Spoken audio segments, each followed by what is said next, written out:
first speaker is Howard Gale, followed by Shamir Tana. Howard, welcome. Hi, good afternoon. Howard Gale, District 7, commenting on failed police accountability. Last week, Washington State Attorney General Bob Ferguson announced that 3 Tacoma police officers had been charged in last year's murder of Manuel Ellis. It took the resurgence of the Black Lives Matter movement and the presence and the unimaginable strength of family and friends to keep this case in the news.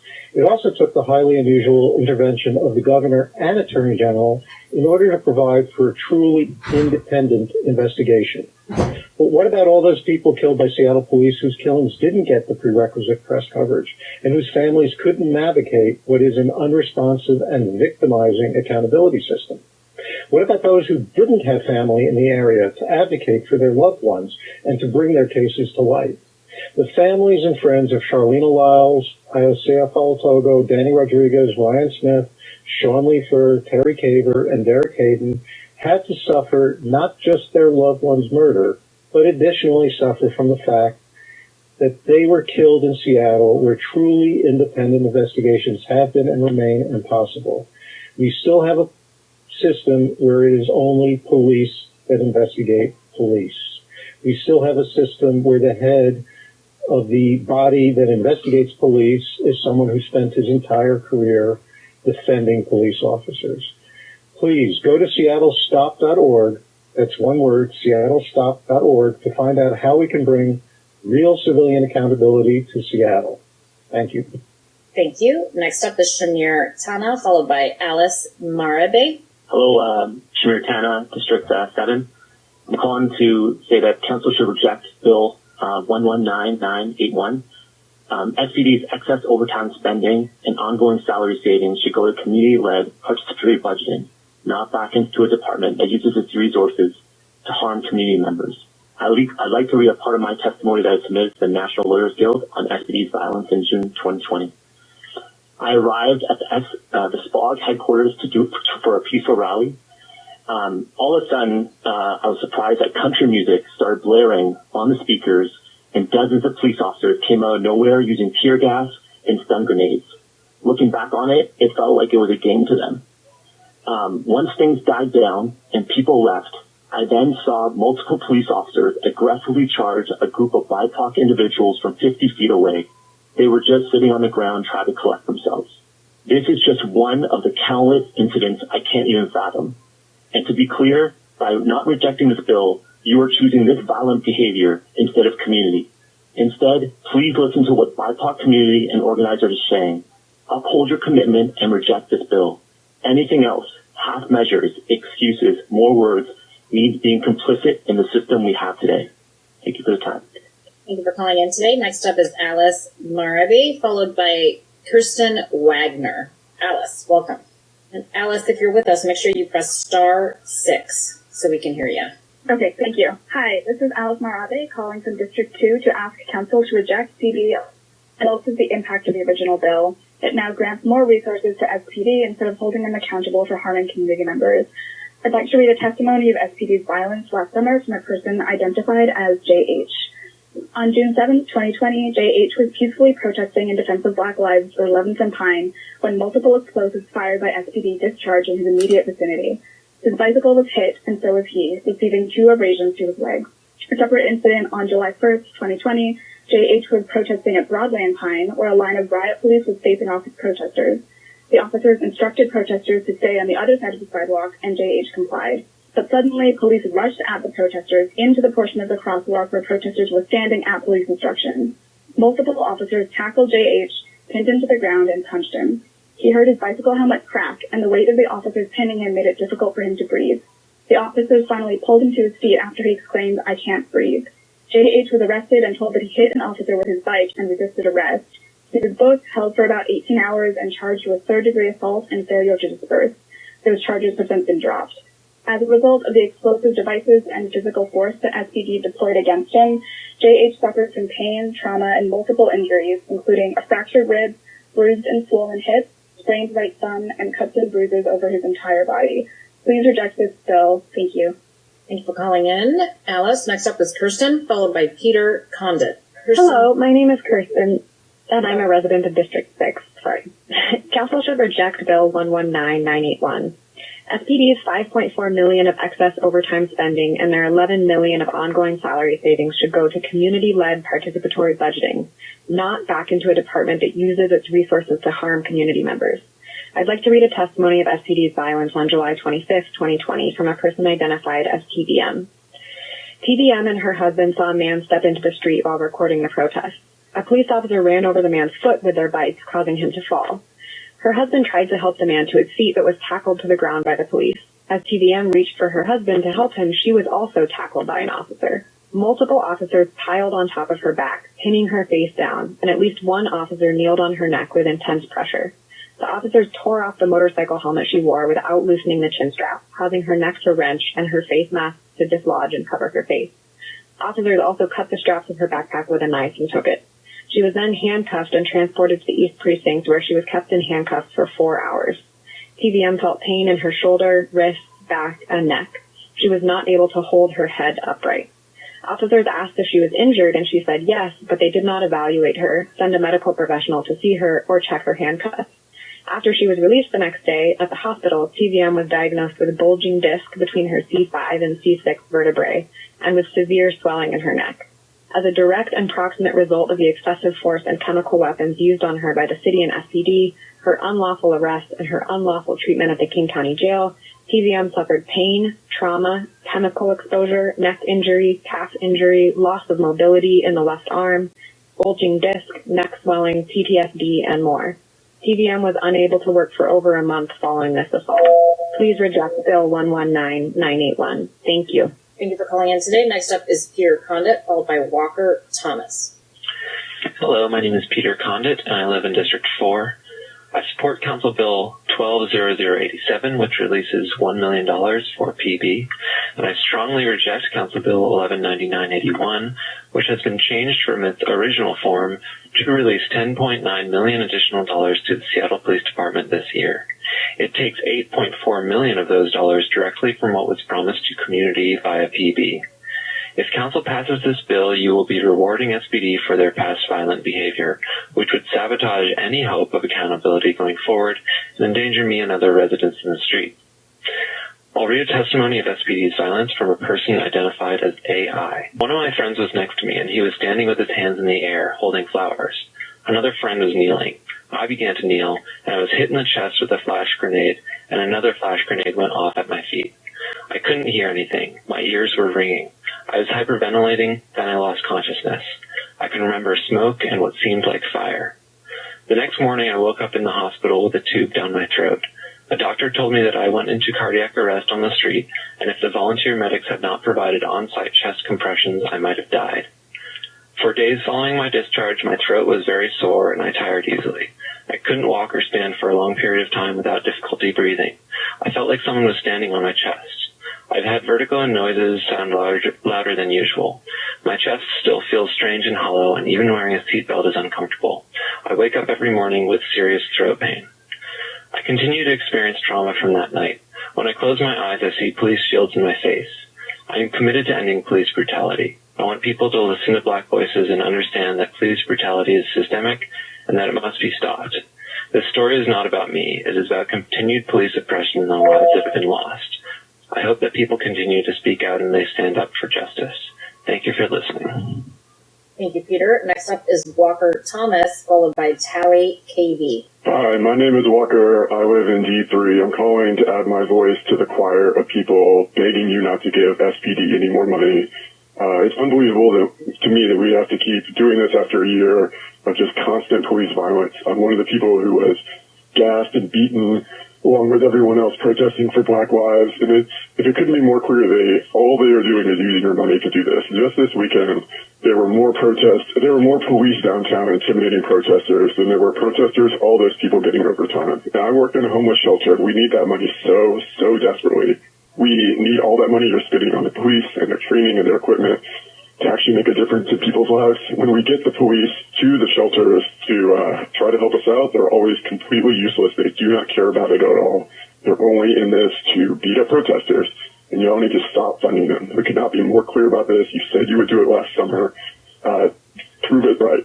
You have to actually do it. We don't want them around. Everyone is super duper clear about this. Defund the SPD. They do not get overtime for beating people up.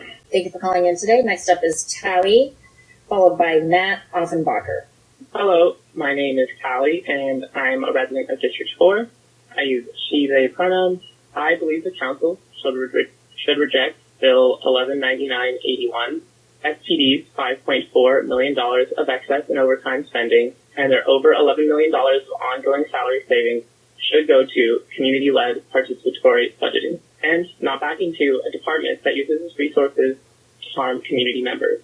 I personally have been protesting last year and this year, and am all asking you to please think of the future of Black, Indigenous, and children of color.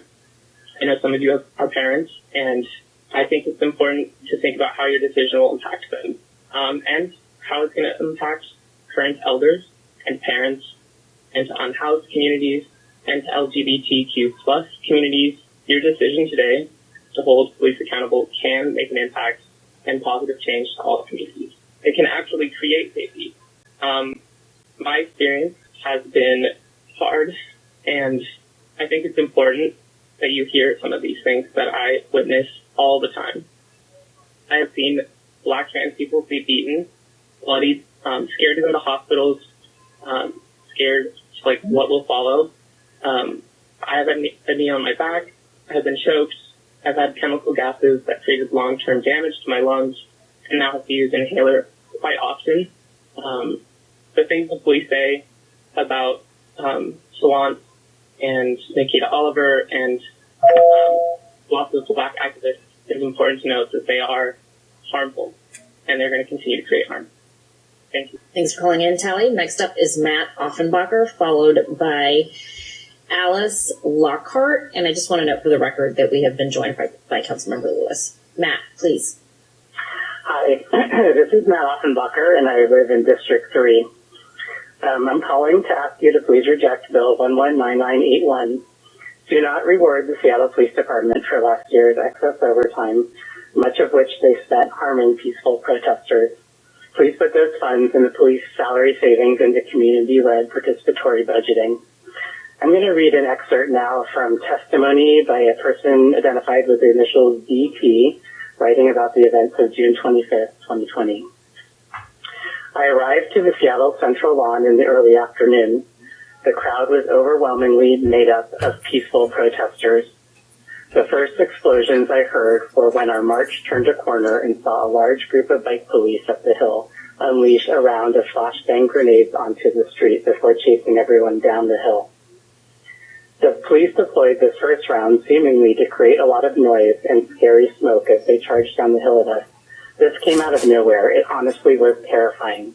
I've never seen anything like it. Later, police started throwing blast balls and flashbang grenades indiscriminately into the crowd.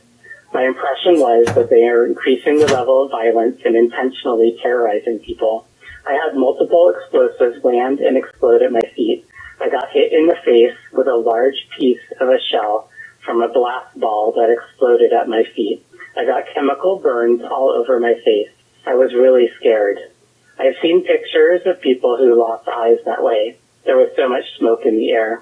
The rate of deployment and the volume of weapons was much greater than I'd seen at earlier protests. I can't think of a better way to describe the Seattle Police Department's use of force than thank you so much. Thank you for calling in. Spencer Rittering, you are showing up as not present on my end. Again, Spencer Rittering, if you call in before the end of today's meeting, I'll make sure to circle back to you. Next up is Alice Lockhart, followed by Flora Wright. And Alice, make sure you hit *6 so we can hear you. Sorry. Good afternoon, Council. Can you hear me? We can hear you. Go ahead. Oh, cool. Thanks. I'm Alice Lockhart, speaking in argument against Council Bill 119981, and I'll read a little bit of testimony from E.B., a registered nurse. E.B. attended a protest against police brutality as a nurse, not a demonstrator, and writes, "Not long after I arrived, I observed police pushing protesters west on Pine. They were deploying batons, pepper spray, and flashbang grenades.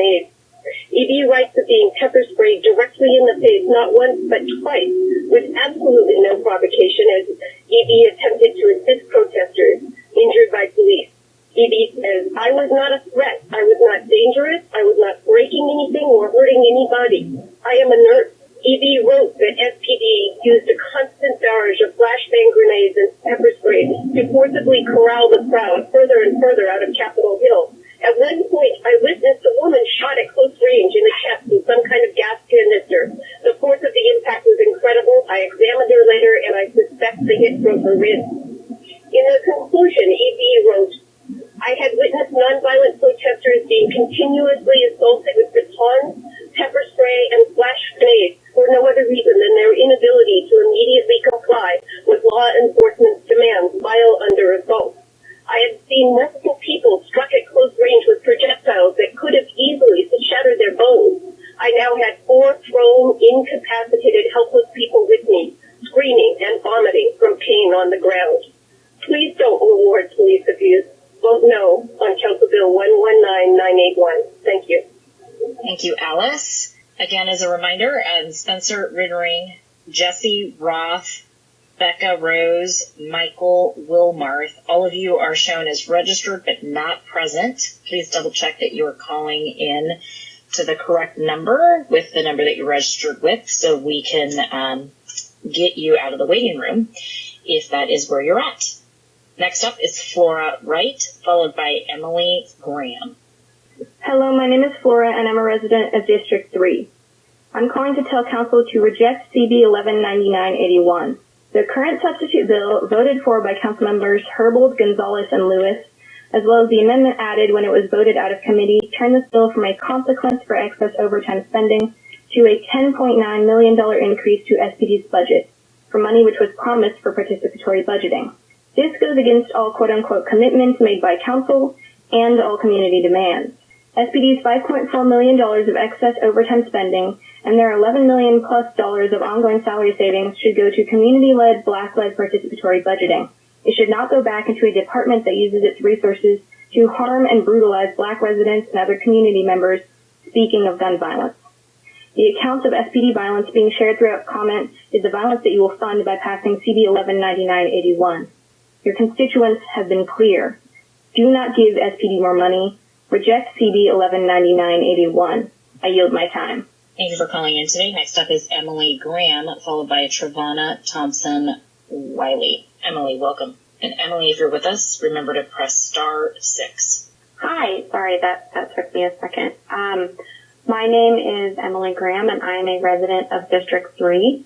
Council should reject Bill 119981. SPD's excess overtime spending and ongoing salary savings should go to participatory budgeting, not back into a department that uses resources to harm community members. I'd like to read a testimony of SPD's violence on June 7th, 2020, from a person identified as JK. Around 12 p.m., JK was in the front of the crowd near the barricade playing her drum. The police attempted to move the protesters back, but JK couldn't move very far, stuck between a mass of protesters on one side and a line of officers on the other. Suddenly, an officer grabbed JK by the neck and yanked her into the police line, knocking JK unconscious. JK does not know how long she was out. When she regained consciousness, she was lying on the ground behind the barricade and missing her protest equipment. After EMTs provided her with some cursory treatment, the police moved her to a cell. JK was disoriented and on the verge of vomiting from the head injuries she sustained, yet she was not provided with further medical treatment. While in the cell, an officer ripped away from JK a blanket she had been provided by the EMTs. JK was also placed in handcuffs while still being held in the cell. Eventually, she was moved to King County and released later in the day on June 8, 2020. JK was charged with failure to disperse and obstructing a police officer, and these charges were dropped. City Council must stop supporting SPD's abuses of the public and must oppose this bill to send more money into their coffers. Giving money back to SVP is a tacit support of this abusive community that we've heard so many stories about today. Thank you. I yield my time. Thank you for calling in today. Next up is Trevonna Thompson-Wiley, followed by Sarah Burkhalter. Hello, my name is Trevonna. I'm a resident of District 2. I am calling today to tell City Council to reject Bill 119981, SPD's $5.4 million of excess spending, for overtime and the $11 million more of ongoing quality savings should go to the community and not back to the department that literally brutalizes them. I wanted to read a testimony of SPD violence on July 25th, 2020 from a person identified as JC. It is actually being used as in the ACLU lawsuit currently. On July 25th, 2020, I walked my sister, CA, and my girlfriend to the protest area in Capitol Hill. We arrived in East Pine Street between 10th and 11th Avenues around 8:30 p.m. When we arrived, protesters were chanting and playing music. Occasionally, one of the protesters would talk to the police, but the police and the protesters were on opposite sides of the street. I looked back and saw one protester dragging another protester away from officers. I looked to my left and saw my sister standing between another protester and about 4 other officers. I rushed to her side and the officer hit me twice in the arm with a baton. As I backed away, another officer sprayed me directly in the face with pepper spray. At this point, my eyes were beginning to swell and I was having trouble blinking. My entire face was burning. Within a few minutes, my eyes were completely swollen shut. I'm wearing a white helmet in the video posted on Twitter, and that shows it there. And they're just saying they pulled no threat. Their sister pulled no threat. And I wanted to end with the story by saying I've been at a protest and I've seen examples of protest violence myself with the police. Especially the fact that a protester literally had their head right in front of me, ran over by an SPD bike cop. The image of that, I've never been able to get away, and the fact that we are literally on the year anniversary of the uprising, and SPD may get more money, literally should not happen, and the city council should stand behind the community and not behind SPD. I yield the rest of my time. Thank you for calling in today. Next up is Sarah Burkhalter, followed by Emily Childs. Hello, Sarah Burkhalter, District 6. Thank you for your time. Council should reject Bill 1199-81. I join my voice with others. We should put resources toward community-led participatory budgeting, not back into a police department that harms community members. I will read a testimony of SPD's violence on September 23rd, 2020, from a person identified as AF. Quote, on Wednesday, September 23rd, the night after prosecutors in Louisville decided not to charge Breonna Taylor's killers with murder, I protested in Capitol Hill. That night, the Seattle Police Department hit me in the head with a flashbang, choked me with pepper spray and gas until I could not see or breathe, chased me until I had a panic attack and thought I would vomit and pass out, and badly injured many people around me. I've been to many, many protests since the killing of George Floyd, including several with heavy police violence, like the protest in early June and on July 25th, but SPD's response on September 23rd felt especially brutal. There were about 400 of us out protesting at the beginning. For a while, SPD followed behind us in their police vehicles, their lights flashing. At some point, SPD started aggressively pushing us back, as they always do. I was fairly close to the police, trying to move back, but with a huge crowd ahead of me. We yelled, move, move, at the protesters in front of us, trying to get them to make space so we could move, but at one point the crowd was just so backed up that we couldn't move at all, which was really scary. SPD started throwing an inordinate number of flashbangs at us when we got to Broadway. They threw so many at us that a woman on the sidewalk who was just walking by started yelling at the police to stop it and stop terrorizing the neighborhood. Next thing I knew, she was on the ground, being dogpiled by a bunch of SPD officers. A couple people built a barricade and lit it on fire. Other than this, the only time I saw a protester damage property that night was when someone spray painted a vehicle and immediately got arrested. The vast, vast majority of the crowd was not doing anything destructive or dangerous. Some people went towards the East Precinct a block away. I heard an explosion of some kind happen at the East Precinct, and all of a sudden protesters came running back down towards us, followed by bike cops. The bike cops moved around the fire onto the sidewalk and started pushing us back, pepper spraying the entire front line of protesters.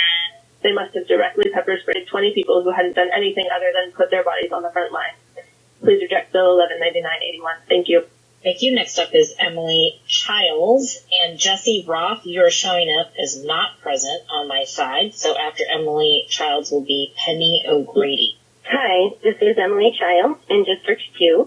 I'd just like to take a moment to review some of SPD's greatest hits of the past year. They pepper sprayed a child in the face.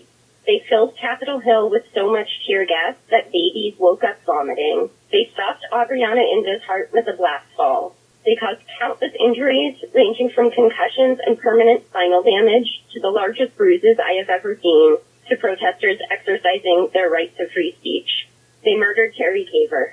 They murdered Sean Furr. They murdered others in the middle of a mental health crisis. They violated the jail's COVID protocols to arrest and dehumanize protesters.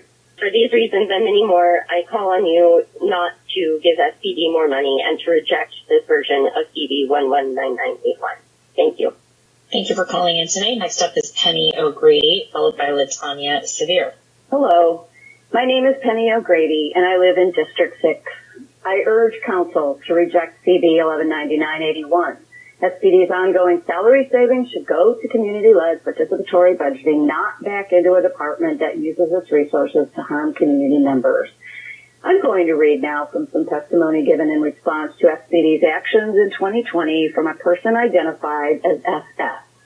SF says at a September protest, SPD pushed us back with bikes and pepper spray into a parking lot. When we were able to get back into the street, they continued to chase us. Lines of bike cops would ride in, skim their bikes as close to the protest as they could, shoving us forward. I was trying to walk away from the police line, but unable to walk fast enough to satisfy SPD.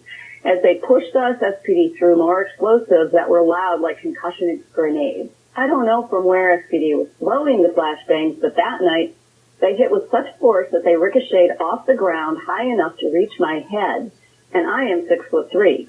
The flashbangs were very disorienting, especially combined with SPD bike officers hitting people with their bikes immediately afterwards. SPD's mood seemed jubilant. I saw officers smiling as they threatened us with force and forced us to march. It seemed like this was a game to them. SPD bike officers rode at us. One officer was shoving his handlebars into people's faces. There was no justification for this. We were moving back as fast as we could. Early on in the march, SPD started following us very close. They quickly started grabbing protesters. They grabbed protesters as we were rounding a corner and then again as we were going up a hill. It seemed like they were grabbing anyone they could pick off from the crowd. SPD pepper sprayed us 2 to 3 times from close range. One of the people I was with ducked his head down as an officer unleashed a torrent of pepper spray into his face from about 1 foot away. The force from the pepper spray moved his goggles out of place, and the goggles began filling full of pepper spray. Thank you. Thank you for calling in today. Next up is Latanya, followed by Claire Baumkamp. Hello, my name is Latanya Severe. I'm a 39-year-old black, queer, non-binary person renting in D2. Council should reject Bill 119981. SPD should not be rewarded for violently brutalizing community members protesting police brutality. They also shouldn't be rewarded for overspending their overtime budget after council told them explicitly not to. You all said you would withhold their funds if they overspent, and I urge you to do so today. I'd like to read a testimony of SPD's violence on July 25th, 2020, from a person identified as EL. On July 25th, 2020, EL marched with BLM George Floyd protesters from Seattle Central Community College at the East Precinct. Upon arrival at the intersection near the precinct, EL immediately heard flashbangs. He did not hear any warning or request for dispersal before police began using explosive munitions on the crowd. He began filming as protesters ran from the police. SPD officers began forming in a line across 12th Avenue, pushing protesters south. He was retreating backwards when he heard some commotion behind him. Suddenly, an officer shoved EL and knocked him backwards to the ground, knocking his phone out of his hand. As he reached for his phone, still on his hands and knees, another officer grabbed it from his hand. An officer then smashed his face to the pavement while others kneeled on his back, legs, and arms. They then handcuffed him, cut his backpack off him, and transported him to the West Precinct. At the West Precinct, EL was denied water for about 3 hours. An officer yelled in his face when he asked why he was being held. He was eventually transported to King County Jail. Upon arrival at KCJ, the officers escorted EL inside, slammed his body into the door between the jail and the garage. A jail guard slammed his head into the surface of a desk, breaking his 2 front teeth as depicted in a picture online. I urge you today, please don't award SPD violence. Reject Bill 119981 that gives more funds to SPD to inflict violence on community members. Thank you. Thank you for calling in today. Next up is Claire Baumkamp, followed by Ashton Abbey. And Becca Rose, if you are listening, you're showing up as not present on my end. Claire, welcome. Hi, my name is Claire. I'm a resident of District 6. I'm calling to oppose Bill 119981 because I believe that there are better uses of SPD's $5.4 million of excess overtime spending and their $11 million plus of ongoing salary savings than continuing to pour money into a department that does things like deploy blast balls, and chemical weapons against members of the press. I'd also like to address Councilmember Herbold's claims that the recent amendment is necessitated by the consent decree. The consent decree was put in place in response to SPD's violent conduct. The fact that this decree is being used to block efforts to remove funds from SPD's budget and thereby prevent them from enacting further violence is truly unbelievable. I'd like to read a testimony of SPD's violence on July 25th, 2020 from a person identified as JM. On July 25th, JM was out on the street with Converge documenting the protest.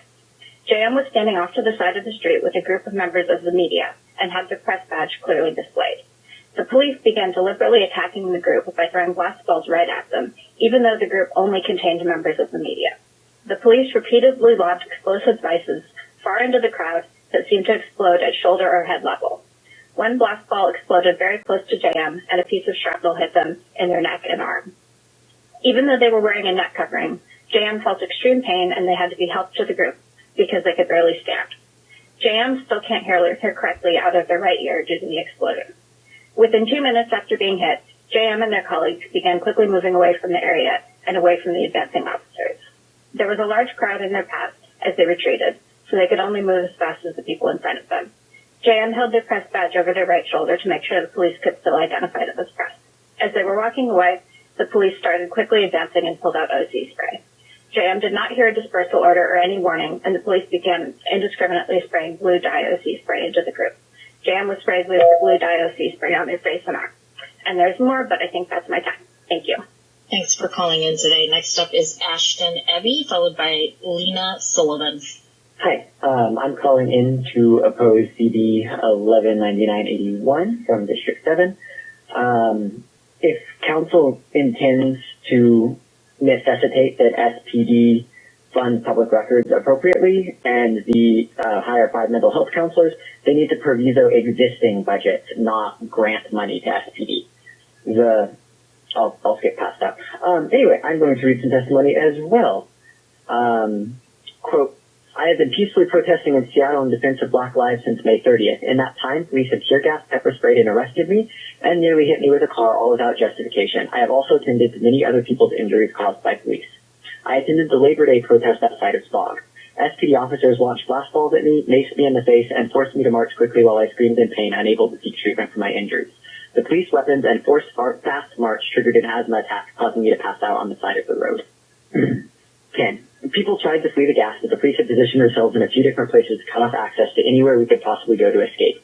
Police threw glass balls indiscriminately into the middle of the densely packed crowd. 2 of them exploded near my feet, hitting my feet and leaving burn marks on my sneakers. Police pulled the part of the crowd where I was into a parking lot across the street from SPOG. I thought SPD might allow us to disperse, but they did not. Instead, they funneled protesters into a thin line, seemingly indiscriminately blasting mace at everyone who fell out of this line. I had a brown and white umbrella open for protection from police weapons, and police blasted it with pepper spray so much that it turned orange. I walked screaming in pain because of the mace in my eyes, crying for help. A stranger held onto my backpack to push me forward so I wouldn't be in danger of falling behind. I saw a multitude of other people with open wounds, including a person whose hands were covered in blood. I yield the rest of my time. Thank you for calling in today. Next up is Lena Sullivan and Michael Wilmarth. If you are listening, you are showing up as not present on my end. So after Lena will be Aiden Carroll. Hi, my name is Lena, and I'm a resident of District 4. I'm calling to, again, add my voice to the choir, asking you to reject Bill 119981, SPD's $5.4 million of excess overtime spending, and their $11 million plus of ongoing salary savings should go to community-led participatory budgeting. I'm also going to read a testimony of SPD's violence on July 25th, 2020, from a person identified as X. Quote, on July 25th, 2020, around 7 p.m., X was attending a protest near the intersection of 11th Avenue and Pine Street. Like many protesters, X wanted to have conversations with the officers, though most of the officers would not reciprocate. During one such interaction, another officer about 6 feet away raised and fired a weapon at him, presumably a rubber bullet or baton round, striking X in the abdomen. The projectile injured both his torso and his right arm and caused pain, trauma, and other damages, including but not limited to laceration on his rib cage, laceration and contusions on his right arm, tissue damage, scarring, tingling sensations, restricted range of motion, disrupted sleep, difficulty concentrating, depression, and symptoms of PTSD. X also suffered infringement upon his constitutional rights. The Seattle community is yet again coming together today to firmly tell you that you need to hold true to your promises to divert resources from SPD and to put them towards the community. Thank you. Thank you for calling in today. Next up is Aiden Carroll. And After Aiden is Stephanie Anderson. Stephanie, you are showing up as not present on my end. Again, for all of you that are showing up as not present, please double check the number that you're using to call in and make sure that you're calling in to the number provided to you and not to the listening line. So next up is Aiden. Aiden, welcome. Hi, my name is Aiden. I am a resident of District 6, and I'm calling because council should reject Bill 119981. SPD's $5.4 million of excess overtime spending and their $11+ million of ongoing salary savings should go to community-led participatory budgeting, which need not wait until next year. Not back into a department that uses resources to harm community members. On the topic of gun violence, the tragic shooting incident at Olga Park yesterday in Ravenna is now being used as a pretext to sweep everyone in that camp by Thursday morning, and that is so wrong. When there's a shooting or a crime with someone who lives in a house neighborhood, don't demolish the houses over on the block. At the very least, people who in that encampment should have priority for ongoing housing becomes available. But now I'm going to read a testimony of SPD's violence on May 30th from a person identified as AE2. I have shown to protest every day since the killing of George Boyd in Seattle and Tacoma. I protest in Tacoma during the week in Seattle on weekends. I often use a knee scooter to assist my spinal disability. While protesting during the weekends of May 30th and June 12th, I saw the Seattle Police Department use chemical agents including tear gas, mace, and possibly pepper spray, as well as flashbang grenades against protesters, even a child, who were not doing anything other than refusing to go home. On Saturday, I was on the front lines of the protest in Westlake when SPD began using less lethal weapons indiscriminately against protesters. This was not my first exposure to tear gas. In the Navy during boot camp, recruits were exposed to tear gas while we were wearing gas masks and told to puncture the seal so we could feel what tear gas feels like. On May 30th, SPD's gas dispersed through the crowd well beyond the immediate vicinity where it was deployed, making my eyes sting and triggering my trauma, causing me to have an attack. SPD also deployed flashbang grenades. I also saw an SPD officer mace a little girl who posed no risk to the officer. On June 6th, SPD kept repeating that they wanted protesters to move back, but the crowd... Hi, Aiden. I'm sorry we ran out of time for you, but you're welcome to email your comments to the full council at seattle.gov. Next up is Sarah Lindsley, followed by Natalie Schmidt. Sarah, welcome. Hello, my name is Sarah Lindsley, and I'm a resident of District 6. I urge Council to reject Bill 119981, which gives $10.9 million of increased funding to a police department that uses its resources to harm community members. Those funds must go to community-led participatory budgeting to create true community safety. To illustrate SPD's harmful actions, I'd like to read an excerpt from a legal testimony from a person identified as NG about their experience as a journalist covering a demonstration in downtown Seattle on May 30th, 2020. Quote, on East Pine Street, I saw a truck playing music as protesters danced around it. It was an uplifting, joyful scene. I paused to observe and record a video when law enforcement threw a flashbang grenade into the crowd without warning. They deployed tear gas seconds later. The dancing protesters at first scattered, but then coalesced back into a group. Law enforcement pushed them back and continued to deploy tear gas and flashbangs.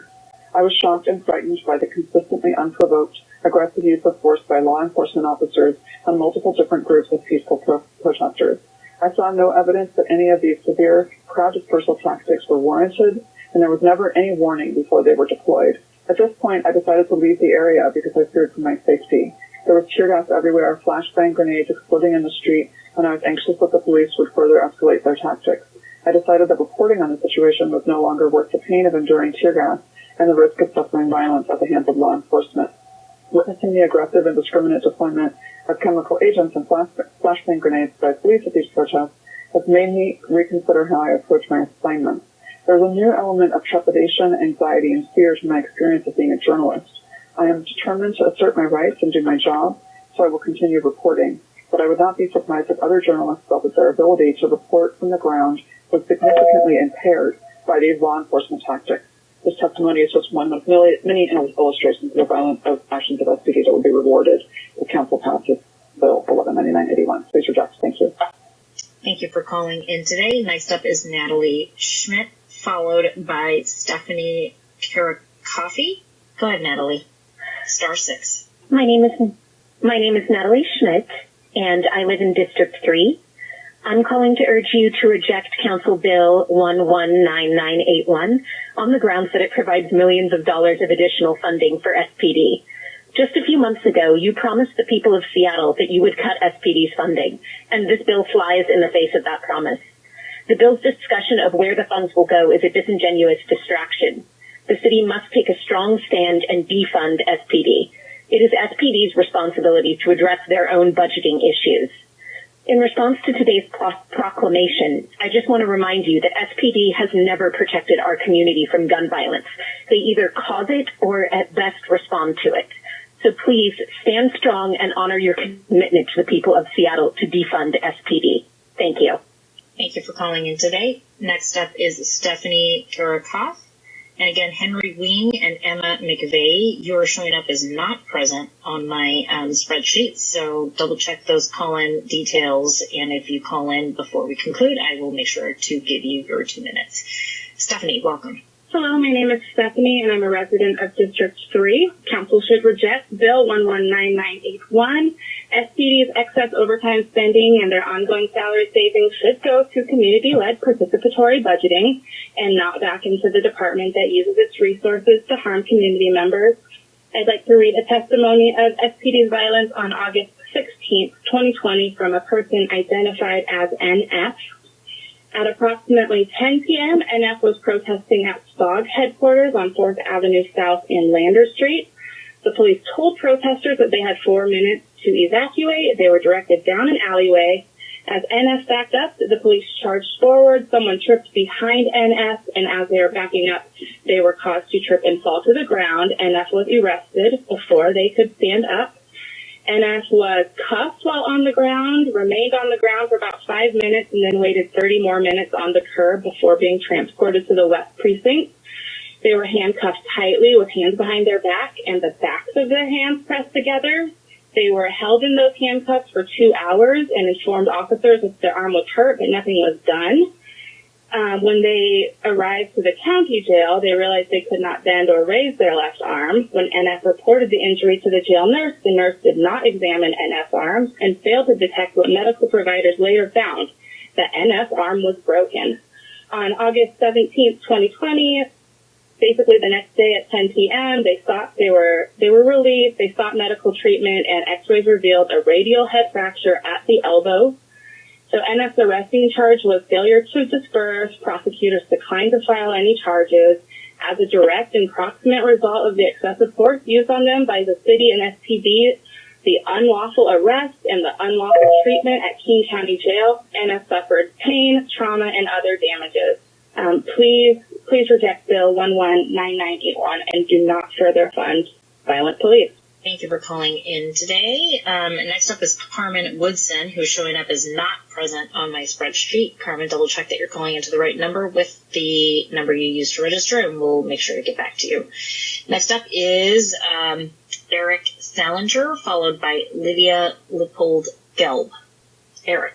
Hi, I hope you can hear me. My name is Eric Salinger. I live in District 7, and I'm also calling about CB 119981. This has just been a really emotional and hard public hearing for me, honestly. It's sickening to listen to this, to understand that we're still here and we're still debating funding the police department, which has done all of these things. We have had a year for the police department to demonstrate any signs of accountability, and we have seen nothing. We were told to wait for the accountability partners to do their work, and the accountability partners have done their work, and we've seen training referrals. We've seen a couple of written reprimands. We got a assistant police chief demoted, but there's really been no addressing the root cause of any of this stuff. There's been no reform. There's been no commitment to reform. And we have the dubious honor of sending the largest delegation of police officers to the Capitol insurrection on January 6th.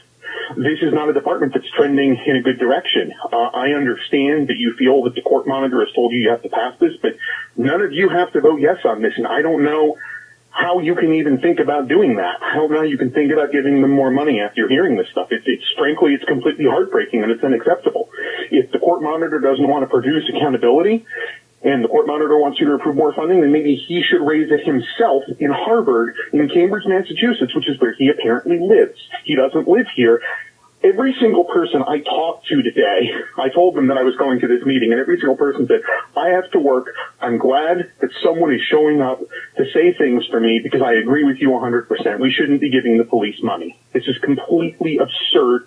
This is frankly heartbreaking, and it's ridiculous that we are, we have to constantly show up and beg for these nickel and dime cuts. You are the people we can hold responsible for holding the police department accountable. You're our elected officials. Please do your job. Thank you. Okay. Next up, we have BJ Last and Lydia Lippold-Gelb, both showing up as not present. If you call back in before the end of the meeting, I'll make sure to give you your 2 minutes. Next up is Aaron Mandel, followed by David Haynes. Aaron. Hi, my name's Aaron. Can y'all hear me? We can hear you. Go ahead. Okay, cool. I'm a resident of District 6, and I'm calling in because I strongly believe council should reject Bill 119981. I think that SPD's $5.4 million of excess overtime spending and their $11+ million of ongoing salary savings should go to community-led participatory budgeting, not back into a department that uses its resources to harm community members. I'd like to just talk about my personal experience being at protest this summer. I had inhaled tear gas countless times, and I've had asthma that's been pretty much under control most of my life, and just like so many people coughing, and I've had asthma that's been not under control for the first time since I was a little kid, and it's been a really terrible experience, and I feel like it's just not something okay that cops should be using at all whatsoever.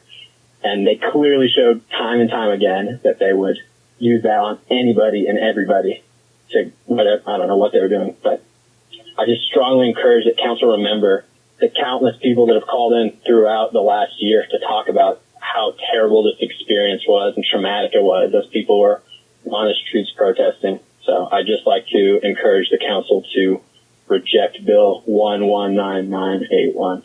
That's all I got. Thanks for calling in, Aaron. Colleagues, we have about 5 more people to go, so we are almost done here with public comment. Next up is David Haynes, followed by Jamie Flesher. David. Hi, thank you. I'm a resident of District 7, and I'm still owed money from a company in District 6 and 7 who coerced the cops to have me in jail holding a sign that says back pay still owed. Now, perhaps City Council will realize there are no qualitative choices in housing for first-time buyers, and that the only answer is a robust, higher-level, intellectually stimulating, noise-abated floor plan with more view and less drive-through, i.e., we need a 21st century first-world quality housing, commercial, and school build-out, a job creation for real equity. It's obvious City Council is going through such hard times because God is trying to convince council to get out of politics and is completely distracted from the fact society has imploded because the same City Council policies aided, abetted, crack, meth, heroin, sex crime predators and violators who are conducting an uncivil war on community with impunity. City Council should focus on their own family and retire from campaign for re-election since council doesn't know what normal is for families, and stop using tragedy as sympathy votes, especially when people's lives are being destroyed every night around First and Cherry Street, where no cops are policing malt liquor sales taxes at the 24-hour 7-Eleven, paying cops overtime elsewhere as all these evil predators destroying the homeless lives and any innocent passing through nightly all around the Pioneer Square area. And it's unfortunate the policies and the sabotaging of police reform by the city council and the mayor and lead has justified, council retiring. So anyway, we need an investigation of the homeless outreach and police who never are around Pioneer Square as all these evil people have taken over the neighborhood. Please investigate your political donors of homeless Next up is Jamie Flesher, followed by Grace Harvey. Jamie, just make sure you press *6. There you go. I can see you now. Thank you. Hi, my name is Jamie Flesher, and I'm a resident of District 1. Council should reject Bill 119981. SPD's $5.4 million of excess overtime spending and their $11 million of ongoing salary savings should go to community-led participatory budgeting, not back into a department that uses its resources to harm community members. I'd like to read a testimony of SPD's violence on May 30th, 2020 from a person identified as AW2. AW2 is a videographer and graphic designer residing in Seattle. He's a 28-year-old black man who protested every day between May 30th and June 7th, 2020. On 3 separate occasions that week, he and his partner were personally exposed to police violence in the form of tear gas, pepper spray, and flashbangs while peacefully protesting. These incidences occurred in Westlake Park and at 11th and Pine. AW2 says, quote, "Before this week of strange protests, I only symbolically and systematically understood what George Floyd and Eric Garner must have experienced when they were screaming out, 'I can't breathe.' When the tear gas engulfed me on multiple occasions this past week, the words 'I can't breathe' became more than symbolic. I personally and physically experienced what it felt like to have police violence literally choke me to a point where I was uncertain if I would remain conscious. This experience has affected every part of my life. I can't sleep because every night I'm not at the East Precinct. I incessantly check Twitter and Facebook streams with friends and allies to ensure they are still safe. And when I wake up in the morning, I can't work because my brain has been on overdrive worrying all night. Headaches are a constant. Appetite is an all-time low. The pain and trauma of historical violence and oppression met with day-to-day violence perpetuated by the Seattle Police Department has coalesced into what I might describe as one of the worst weeks of my life. I know that when I attend a protest, the Seattle Police Department is present. I will never be safe. But I also know that these protests are an important part of holding the City of Seattle and Police Department accountable. If I do not continue to exercise my First Amendment right, nothing will change, so I will continue to protest. I will continue to protect my community, knowing full well how this may adversely affect my health. I yield my time. Thank you for calling in today. Next up is Elena Lessing, followed by Grace Harvey. Hello. My name is Ilana, and I am calling with a request to defund the police. You all made a promise, 50% at least last summer. You made this promise when SPD was tear gassing neighborhoods full of people. You were when harming and beating up protesters, and SPD has done nothing to change. They haven't even shown the basic about accountability of admitting what they did was wrong. And then they went and they spent money over their budget, money that you promised to take away, and now you're thinking about giving it back? This is absurd. The original intent of this bill was to defund the police, and yet we're somehow giving them more money and more overtime. SPD just recently wasted a huge amount of time and resources at Alki Beach. Tell them to, if their needs of money so bad, tell them to stop doing that. In addition, SPD has systematically harmed BIPOC members of the community, and that's why it sparked the original problem. People like Charlene Miles and countless others have been murdered at the hands of SPD, and it's up to you to do something. Thank you. Thanks for calling in today. Next up is Grace Harvey. And James Servid, you're showing up as not present, so after James will be Julia Buck. Hello, my name is Grace Harvey, and I'm a resident and homeowner in Seattle. I personally took many of the declarations that were read today, and personally, one of mine was a declaration that was given 1 year ago today. I was tear gassed by the police inside of my own home. The collective trauma that I experienced, along with my community and my loved ones, taking down those stories and seeing them and witnessing them was enormous. I still flinch every time a door is shut too loud outside of my house. I went to the Museum of History and Industry yesterday and was completely overwhelmed to see my own experience in the display cases. I'm still affected by what I experienced. You should care about the First Amendment and the right to peacefully demonstrate. You should care about BIPOC communities. You should care about police brutality in your own city that is record terrible nationally. If you need more reasons, take these. I'm a white homeowner and there are tech employees in my household, and I care about this. Deliberative democracy like participatory budgeting increases your likelihood of re-election. The consent decree, the monitor isn't the authority, and in Seattle we haven't sorted out who's in charge yet. They had to do this in Portland, but we haven't done it yet here. You don't know that the monitor is in charge. The Geneva Convention outlaws chemical weapons in war. It's worse that we use them on our people at home. Historically, we've added more money to the police department to try and solve problems that we have, and we consistently see now that it doesn't work. I'm urging you to vote no on Council Bill 1199-81. This impacts all of us deeply. Thank you for calling in today. Next up is Julia Buck, followed by Coco Weber.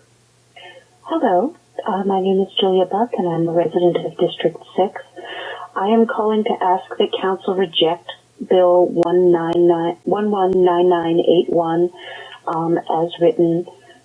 We should not be holding SPD accountable for overspending by giving them more money.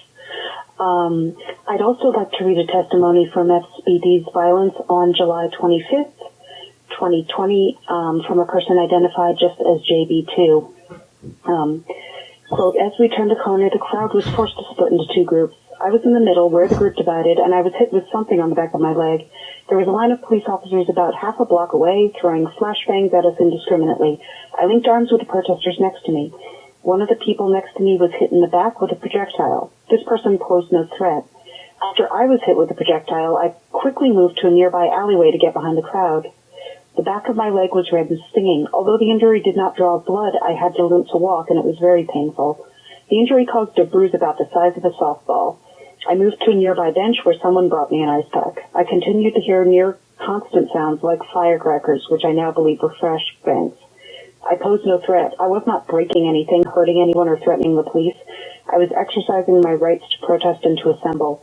From the alleyway, I made my way to Cal Anderson Park. After watching the protest for a few more minutes, I left the march and returned home. I'd like to encourage Council to please reject Council Bill 119981. Thank you. Thank you for calling in today. Our last speaker who is signed up and showing up as present is Coco Weber. Welcome. Thank you. My name is Coco, and I'm an educator and District 4 resident who has experienced police brutality while exercising my constitutional right to protest. I joined the masses in asking you to reject CB 119981. We must have budget accountability in order to have police accountability. If not from the council, then who? If not the council, who will stand up to the police who have terrorized so many civilians? So many testimonies you have heard. What more do you need from us? We need checks and balances, and the buck stops here with you.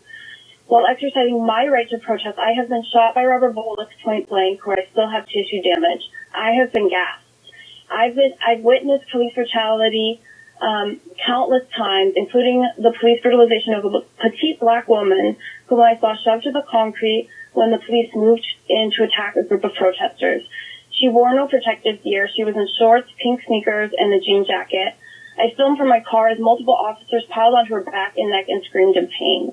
The police tried to stop me from filming and told me to drive on, but when I kept doing it, they broke my window of my car, dragged me out, and arrested me too. I shared a jail cell with her where she showed me her terrible pain and bruising, and she was super shaken because the police had also put their hands up her shorts. In the course of our booking, I heard police officers ridicule her both to her face and to each other in side comments in a way that they did not do with white protesters. Meanwhile, in the U District where I live, we are hustling to meet our unhealthy neighbors' most basic needs: water, food, tents, sleeping bags, and supplies for food. When the smoke came, that was us.